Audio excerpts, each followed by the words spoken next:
মদিনায় হিজরত করার আগে সেখানকার দুটো গোত্র আউস ও খাজরাজের মধ্যে যুদ্ধ লেগেই থাকত। বিশ্বনবী যখন মদিনায় এলেন, এই দুই গোত্র সম্প্রীতির বন্ধনে আবদ্ধ হলো। মুমিনরা তো পরস্পর ভাই ভাই, অতএব তোমাদের ভাইদের মধ্যকার সম্পর্ক ঠিক করে দাও। আল্লাহকে ভয় করো, আশা করা যায় তোমাদের প্রতি মেহেরবানি করা হবে। সূরা হুজুরাত আয়াত নাম্বার 10। এই আয়াতে মুমিনদের পারস্পরিক বিশ্বাসের সম্পর্ককে ভ্রাতৃত্বের সম্পর্ক হিসেবে সাব্যস্ত করা হয়েছে। ইসলাম চায় প্রতিটি মুসলিম ভালোবাসা ও মায়া মমতার বন্ধনে পরস্পরের সঙ্গে মিলেমিশে বসবাস করবে। একতাবদ্ধ ও মিলেমিশে থাকার ইসলামী পরিভাষা হলো উখওয়াত বা ভ্রাতৃত্ব।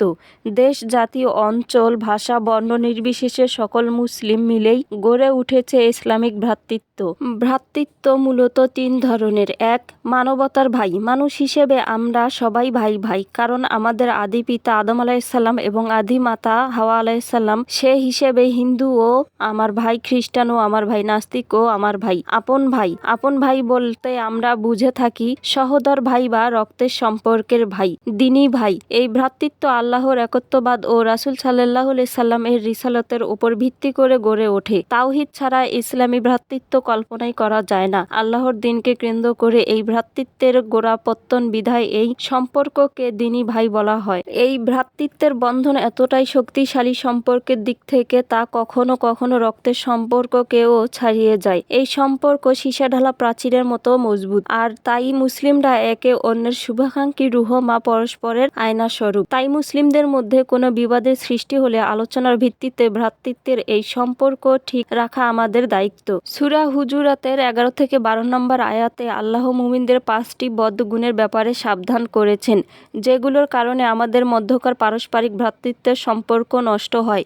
এগুলো যদি আমাদের চরিত্রের মধ্যে থেকে থাকে তাহলে ত্বরিত গতিতে আমরা সংশোধন করে নেব। আল্লাহ রাব্বুল আলামিন বলেন, হে ঈমানদারগণ, কোন সম্প্রদায় যেন অপর সম্প্রদায়কে বিদ্রূপ না করে, হতে পারে তারা বিদ্রূপকারীদের চেয়ে উত্তম। কোন নারী যেন অন্য নারীকে বিদ্রূপ না করে, হতে পারে তারা বিদ্রূপকারীদের চেয়েও উত্তম। আর তোমরা একে অপরের নিন্দা করো না এবং মন্দ উপনামে ডেকো না।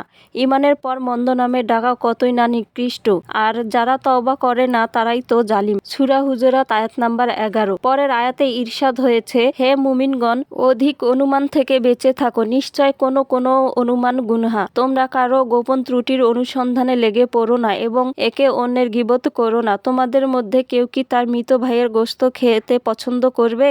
এটাকে তো তোমরা ঘৃণাই করে থাকো। তোমরা আল্লাহকে ভয় করো, নিশ্চয় আল্লাহ তওবা কবুলকারী, পরম দয়ালু। সূরা হুজুরাত আয়াত নাম্বার 12। ভিডিওটি ভালো লাগলে অবশ্যই লাইক, কমেন্ট, শেয়ার করবেন। ধন্যবাদ সবাইকে।